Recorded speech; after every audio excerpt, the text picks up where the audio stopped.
they're judged to be not very bright, very easily fooled, as evidenced by Trump. And so when there is a Trump rally, and there are Trump rallies 4 times a week now, and they were frequent during the campaign, the anger and the rage just compounded.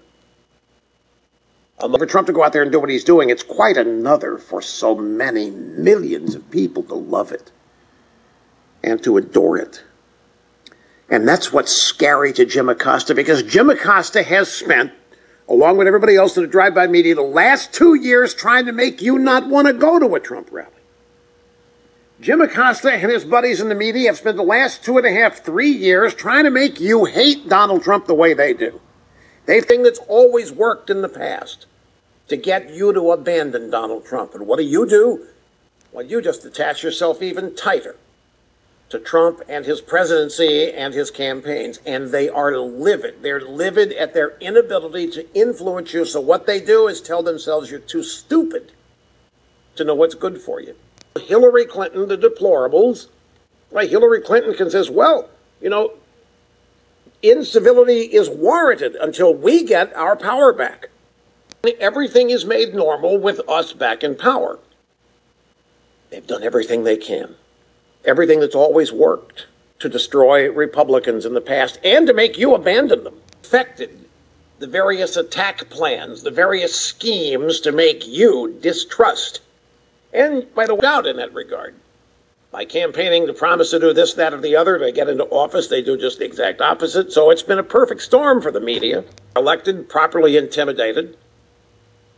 They've been able to persuade you that various Republicans stink, not worth your support. We've been able. Jim Acosta in Houston, Texas last night, 25,000 people outside, 17,000 people inside, just roaring and cheering and having the best time they've had in a week.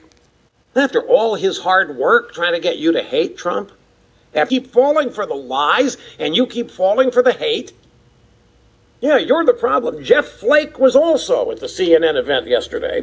Blitzer's afternoon show at some convention setting in New York City. And people to what he says. And that's what's more troubling to me now is who believes this. And he does it, I think, because it still works. It still riles people up. It divides us horribly. Yeah, ahead of the election, there's Jeff Flake, who himself has been rejected by people like you in Arizona. Voters in Arizona couldn't get reelected. So he now says what's really troubling, to look behind Trump and see. Troubling to me now, who believes this? Trump is, he's pretty smart. Trump knows Trump knows that you're idiots. And Trump knows that you're fools. And Trump knows that you'll fall for anything. And people like Jeff Flake and the Washington establishment, never Trumpers, they resent the hell out of Trump because Trump knows what he's doing. So I guess intellectually bankrupt, it was morally bankrupt, it was politically bankrupt, and yet they persisted with it, even to the point of caring not that they were destroying an American life, an American family, an American career, and an American future. They couldn't have cared less. This is the bankrupt left. As Mr. Galertner said, every leftist hates America, but they have so little, we must let them. That's not a position that's going to win elections. Back in 2002,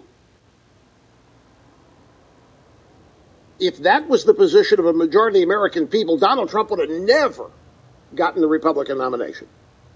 He certainly would not have been elected president. So you tell me what's changed in 2 years to make the American people think we goofed up. You know, we should house them. They have nothing. They're poor. They're coming from decrepit countries. Let them. That's not a majority opinion of the United States. The American people. So none of this, to me, makes any common sense whatsoever. That because they want to secure the border. And yet, the media reliably, very subtly at this point, sympathizing with the people on the quote-unquote caravan, to make Trump look like the bad guy here. And that's just not where the American people are. One other thing about